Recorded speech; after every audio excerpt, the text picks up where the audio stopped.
Welcome to Coffee and Community Cutaneous Lymphoma Conversations, brought to you by the Cutaneous Lymphoma Foundation.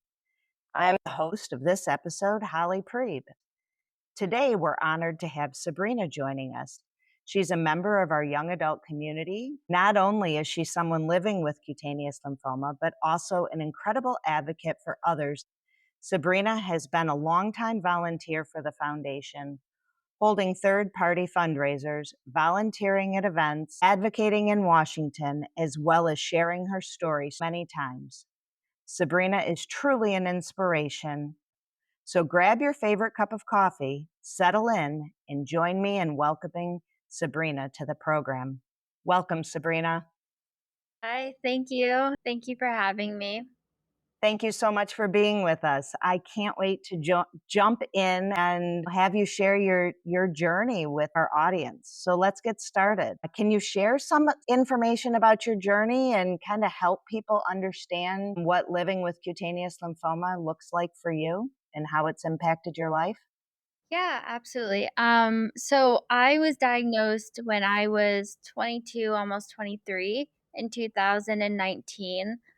With that being said, I definitely was misdiagnosed for about 6 to 7 years before that. It all started with, I think there's a lot of consistencies with what people say. It started with a weird rash. I went to many dermatologists who just kept saying it was eczema and given creams that just never worked. And there was a point where it got so bad that unfortunately I was not able to wear undergarments. It was so uncomfortable, and I kept advocating for myself and going to multiple doctors. And at such a young age, no one really looked at me and said she might have something called cutaneous T-cell lymphoma. The disease is very rare as someone my age as well as a female. And I had about 7 biopsies before I was actually diagnosed. As mentioned, I was misdiagnosed a lot, and that actually created a lot of pain because with the misdiagnosis, I wasn't getting the correct treatment. Finally, I had these biopsies, and it came back with something called cutaneous T-cell lymphoma or mycosis fungoides. It wasn't directly explained to me what it was. The dermatologist just said it's a really rare skin lymphoma, um, and you have to go to a specialist. Of course, I go to Google, and it wasn't really that helpful either. This is really alarming, especially to a young female, 22 years old. So I am from Connecticut originally, and I saw one of the specialists there at Yale. So I made an appointment and got all the biopsies sent over to him. And that's where I received my formal diagnosis of CTCL, stage 1A1.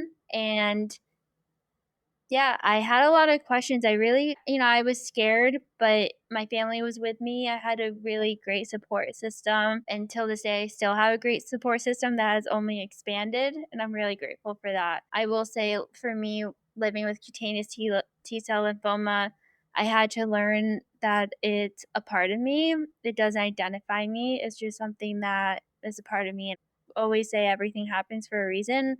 And I believe that there was a reason I was diagnosed at such a young age. And, I'm the face of the young adult group. I'm the face of young females. It was very difficult, right? You have all these spots on your body at also a very young age where, you're in a bathing suit, it's uncomfortable and you want to hide. And you're just trying to understand it the best to your ability as well. So it was really difficult. I moved to New York. I got a full-time job. I was applying to graduate school to be a speech language pathologist. And in the meantime, I got diagnosed with CTCL. So I did not find treatment in New York City. I was denied getting phototherapy. There are places that would say, well, your diagnosis, like, there's a long line. There's a long list of people that need to get in here. I needed the hand foot machine that apparently was just non-existent in New York City.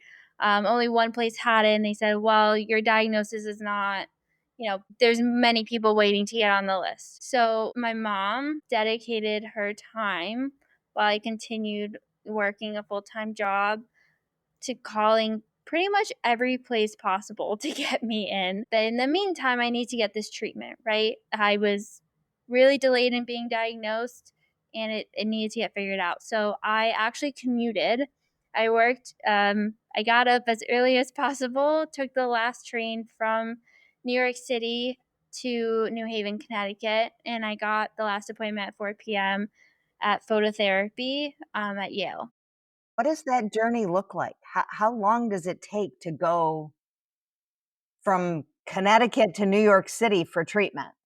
2 hours on the train, One way or both ways? one way. One way, 2 hours on the train, and how long was your phototherapy? Lasts about 10 seconds to get this treatment just to start. And then I would just get the last appointment at 4 o'clock and I turn right back around and go to work at 6 in the morning.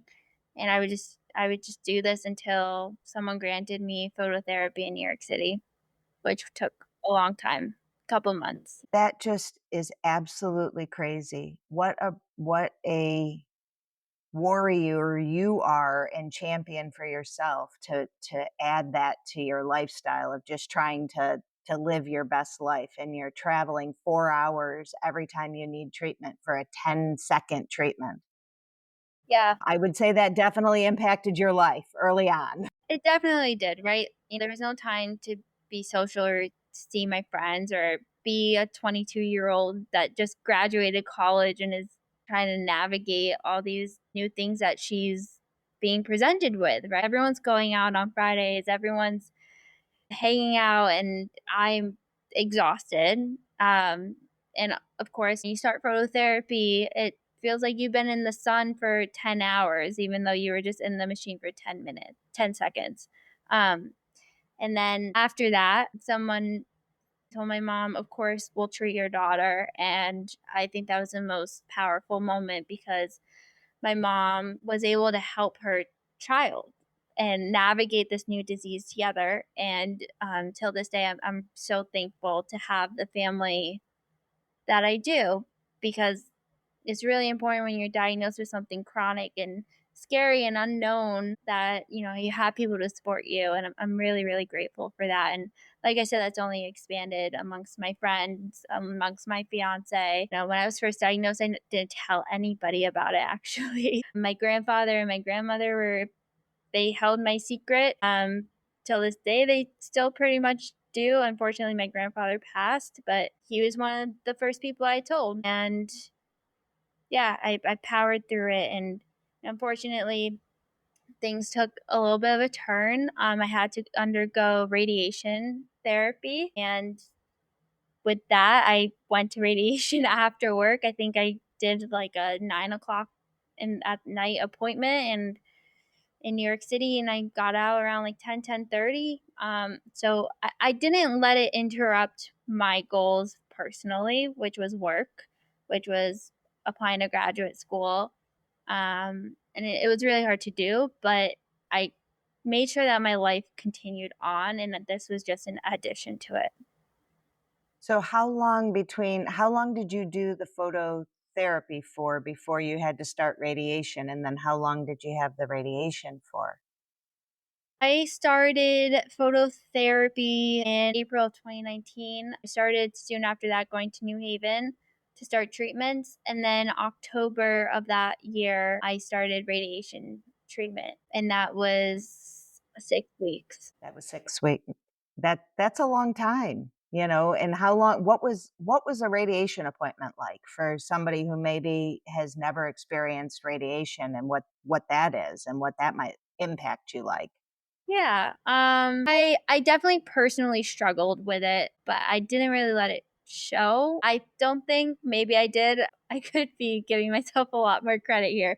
I walked into the radiation treatment, they do the whole tattoo thing, so they give you a little tattoo so that when you go to radiation, they continue to hit the exact spot. So that new skin is not being attacked, that maybe good skin or good cells are maintained in that area that you have to treat. And so till this day, like I still tell people, well, I have a tattoo, but it's super, super small. It's minuscule. Like you literally like have to get a magnifying glass to see it. But I walked out of that appointment. I was like, I looked at my family and said, "Well, I have a tattoo now." Um, and, it's a part of me. And my first radiation treatment, they asked me what kind of music I wanted to listen to, and I swear that these radiation techs probably will never forget me because the amount of Taylor Swift they had to listen to at 9 o'clock at night was probably abnormal and not what they wanted to hear. Yeah, and it's just something I had to overcome, and it's a part of me. I hope that my story can speak to maybe that next young female or that next young individual or male that is struggling with this and balancing. I want to be social. I want to have a life. I have so many goals, and this shouldn't stop it. This is just an addition, and this is something that's a part of you, and it's not necessarily a negative. This is just something that makes you you, and it can be the next story out there and the next advocate, and I hope that I can tell other young people to do that. There's no doubt in my mind that it will be an inspiration and something for somebody, the next person to get a diagnosis. You've talked a little bit about the challenges in getting to and from treatment when you were doing your light therapy, but what might some other challenges that you have such a positive outlook and you by nature come at things and just attack them and don't let them get in your way. I mean, you've accomplished so much in your life, and it's, as you put it, it's not going to define you. It's just part of something you have to deal with. But talk about that, because you are in school and you are working and you're getting engaged, and you're, talk about how you managed through some of those really challenging times for yourself. Yeah, there are definitely challenging times. I will not diminish those at all. I really looked at, you know, like I said, it's expanded over the years, but it really started with my family, my brother, my mom, and my dad, and both my grandparents at the time. And I really could not have done any of it without them. But those challenging times, everyone has those moments of what did I do? What caused this? Why am I like the most outlier in most research? You start to think like one day I want to be a mom. Is this going to be passed on to my children? I actually think that was probably my first question to the medical doctor when I was diagnosed. And I said, is this something I can give to my children? And if so, what do I do? And he said, "That is the first question you're asking me?" I said, "Yes, because I have goals in my life. I want to be a mom. I want to have children, and this is something I need to know." So I think going back to your question, I think family support is really what helped me get through it. Also, allow yourself to not be okay. I'm talking very positively right now, but let me tell you, there were nights where I cried, there were days that I cried, there were moments where I was so down on myself and I was like, why this? Why couldn't it have just been eczema or, something else going on? And it was just a cream that I put on, it was all okay. I think the most challenging part was during COVID. I was still early on in my diagnosis, in my treatment, and phototherapy was closed. There's no phototherapy. You could not get treatment. Luckily, COVID happened when sun started coming out and nicer days started happening. So I always got my natural sunlight, but that's not a treatment per se. So during that time, I started the topical chemotherapy, Sure. and till this day, I would rather do phototherapy than that gel. I my doctor always says, "Okay, if there's some one thing we can take off, what would you take off?" I was like, "I'll do phototherapy. I do not want to do that gel." So that was really challenging, but my family supported me, my family encouraged me to do it.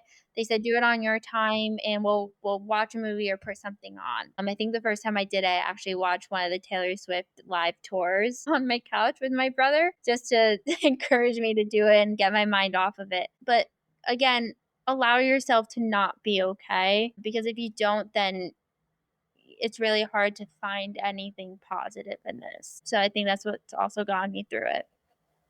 Yeah, it's funny that you talk about, everybody's got their treatments that, are the that one didn't work for me for whatever reason, right? And some people, the light therapy doesn't work for them for whatever reason. The idea of getting down to whatever layer of clothes off for 10 seconds of the travel and all of that is the part that they can't deal with versus putting something on them, or so it's always interesting to hear. And one of the things that so many of the docs say is it we are so lucky that we have different treatments that will help, that we can have choices when it comes time to treatments in the instances where it's not just a one size fits all regarding treatments, and that there may be possibilities of different options. So it it's great that you didn't have to stick with a topical treatment for too long, and that you could do the phototherapy, instead of that, and it was effective for you. Yeah, absolutely. And I also think, listening to your body. My doctor at this point he's like, I trust you. He said, if you feel something, it's probably correct that it's starting up. And he said, just deal with it the Sabrina way. And I figure it out. So it just shows that you have to have trust in your doctor. I have the utmost trust in my physician, and he's always there. Even though I'm in New York and he's in Connecticut, he said, just send me a picture. And he trusts me, right? If I feel I say something, he's like, I don't see it, but I feel it. He says some patients can feel the start of it, like that tingling sensation, that like rashy, like tightness of your skin. Yeah. I always am like, it's not there, but I can feel it. And he's like, I trust you because every other time you said that, it's been correct. And he goes, just treat it your way, treat it the Sabrina way, you know your body. So I think understanding your body, but in the same time having your doctor understand who you are and your body is so important in this disease because like you said, it's not an individual treatment. Well, it is an individualized treatment, but it's not for everybody. It's not a book, it's Not a not like one size fits all. exactly. So I think that's also definitely have gotten me through a lot of hard times.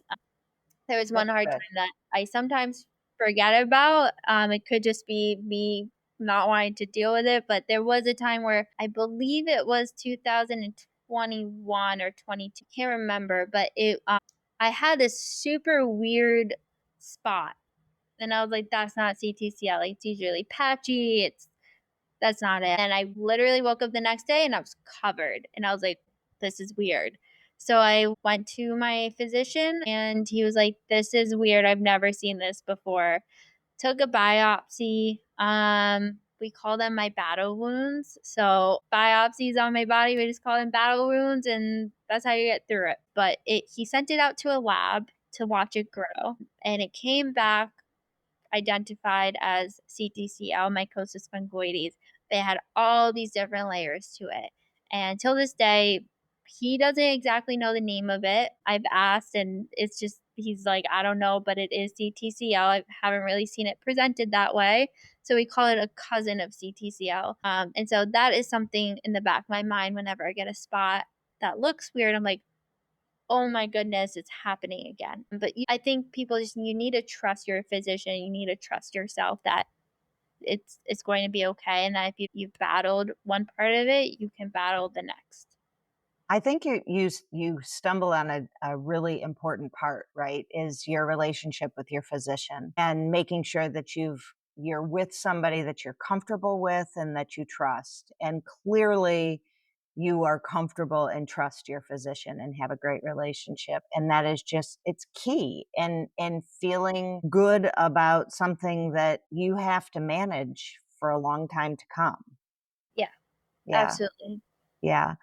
So at some point, and and a little bit of the foundation, but more just about your community, you found support with the cutaneous lymphoma community. You found your way in, and you found a group of people who can meet you where you are with relation to that particular part of your life. To your point, you have a big, beautiful life that has many amazing aspects to it. And this is just one sliver of it. And at some point, you found the cutaneous lymphoma community and people who can relate to you and to the things that you're going through with relation to your cutaneous lymphoma. Talk about that, what it was like to find a community, what it was like to bond with a community, and kind of just your general thoughts about it. So I found the Cutaneous Lymphoma Foundation myself. I was Googling my diagnosis and I was like, there has to be a foundation out there. Like, there has to be a group to talk to people about this. Maybe there is another young female like me who can show me, like, it's going to be okay. Like, this is chronic. This is something you'll have to deal with, and it's going to have its ups and downs and its scary moments and its maintained moments.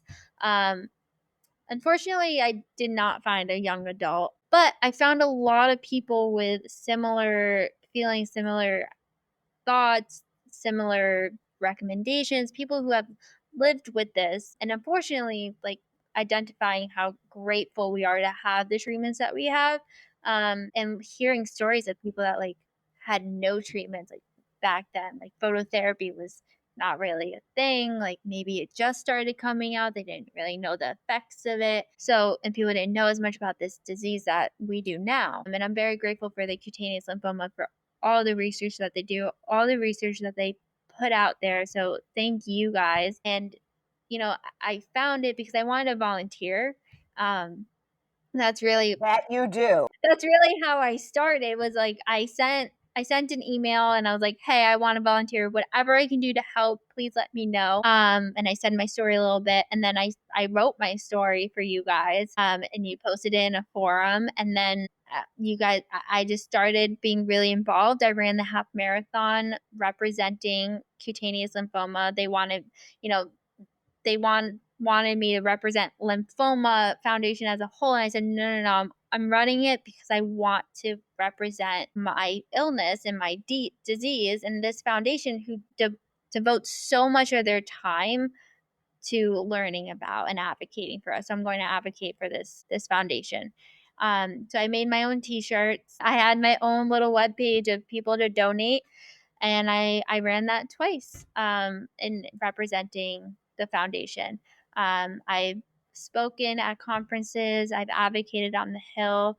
It's just really nice to have a community where I can talk about this and people understand. It's like, it's very freeing. It's very comforting. It's very safe, and that's something I really, really love. And people, tell me I had the same thing. There was one time where I actually joined a group session at night because I was so lost in what I was feeling. And it's therapeutic. And I think it's important for all of us to come together and talk about this because everyone deals with it in their own way, and everyone's lives are so hectic and crazy that it's important to have 30 minutes to acknowledge everything that people have gone through with this disease and all the unknowns, and come together and really just talk about it. And when I have a symptom, I'm like, has anyone else had this? And it's so nice to talk about because you're like, is this just me? Usually it's not the case. So it's really, really nice. Yeah. Yeah. Well, I'm so glad that you found us, Googling or not, and now there's no more Googling. There is no Googling ever. I don't like Googling this at all. No, Do not but Google it. we are glad that you did find the community, and you have really been an inspiration for so many in the community. And I'm glad that the networking groups are helpful to you too, because it's good to have that place to go when you need others to talk to. I mean, I love chatting with you, but it's different to chat with somebody, who has similar experiences, just like you highlighted, and that's an important part of it. So when you think about those people who are to come after you, and get their diagnosis and come hopefully find the foundation early on in their diagnosis, what do you want somebody who's newly diagnosed with cutaneous lymphoma to know? To know what's the first step? What do they need to be thinking about? What do they need to be doing? What should they know? I think they should know that they're not alone. It's represented as an orphan disease. They're not alone. There's somebody out there who's also been in your shoes and is still in your shoes and experiencing it with you. I think when I was diagnosed, I felt so alone. Anything I looked up, maybe my advice would be not to Google it, but anything I looked up, it was like males 60 and over. Never really seen in females and never seen in women your my age. And I felt completely alone in that. So knowing that they're not alone and that yes, this disease is chronic and yes, this it's scary, but know that it's going to be okay. The first step I would say is know that you're not alone. Next step is let's find a physician that you trust, right? There could be so many dermatologists out there, but trusting that physician is really key. And I really hope that they find the Cutaneous Lymphoma Foundation because it was just so, like I said, it felt very safe whenever I talked to somebody in the foundation, whether it's you or another patient or reading something on the website. It's just very, very safe and feels I'm not alone. Very good. What about misconceptions? Things that, you know, you've heard about or that you've heard other people say, or things, that is there anything that you'd like to address or that you think people should be aware of or know? I mean, you've really talked a lot about the importance of finding a good doctor, somebody who's an expert in cutaneous lymphoma and can find, in the community. But are there other things that you think are important for somebody to know? Yeah, there's a lot of things. It's really important to know that this disease is not a textbook disease. It is something that is so different for every individual, and to understand that. Just because one treatment works for one person just doesn't mean it's going to work for your CTC out. There's a lot of misconceptions out there that maybe like this was caused by like stress, or maybe this like pops up when there's stress or all of that. Of course, stress is not good for anybody, whether you have a chronic illness or not, but you're allowed to feel that. You're allowed to feel the overwhelming difficulties. But to say like stress causes, I think is something that has always been um, something maybe I blame myself for. But that's a different story. But I think understanding that there's not one. What am I trying to say? Like It's not your fault. it's not your fault. Yeah, Not your fault. not your fault. And that at the end of the day, this is only a part of you, and it doesn't define you. And to me, it's something that I've turned into being proud of myself for. As you should. And I hope one day that somebody else can feel that way too. I love that. So we've at the top of the hour we chatted about it, and you've alluded to it. Why do you spend so much time giving back? Why is that important to you? Why dive in and show up? I kid you not, everything that you could possibly have done to give back, you have done. You've fundraised, you've advocated on the Hill, you've told your story. You just keep giving to the community. Why? Why is that important to you? Well, thank you. It's really important for me to me because I believe that I would not have understood any of this or gone to anywhere of this disease that I am at, and gotten through the hard times and the difficult times. I wouldn't have gone through it if somebody didn't tell their story before me. If somebody did not advocate for us before me. And as I mentioned in the beginning, I believe everything happens for a reason. You may not know that reason in the moment. You may never know that reason, but I truly believe that I was diagnosed with this disease to pay it forward for that next person behind me and to advocate for this orphan disease that we don't know a lot about. A lot of the research, of course, is brought to, a bigger umbrella of lymphoma, which is important. But I feel as if there's so much to learn about this disease, as most diseases, that you need people to advocate for that. And, if somebody doesn't do it, that I figured I will be the one to do it. And I want to be that person to support others behind me. Be that young adult face of this disease, I think is really important because that's what I struggled with, that I would look in a room and I didn't see somebody that looked like me. Um, and so to know that you're not alone is really important. So that's why I advocate, I give back, because if somebody doesn't, then who will? That's kind of. You are just such an inspiration. You just warm my heart every day. um, what have I missed? What should people know about Sabrina and this journey and where you are today and where you're headed, and what should our listeners know that I've missed? I think that, of course, I'm positive, but I'm still unfortunately undergoing treatments. There's been, an up and down. There always is. And there's always that moment of, oh man, I was off treatment for 2 months and now it's back. And there's always that moment of, this really is never going away. But you know what? It's a part of me. I'm currently assistant director of rehab at a facility.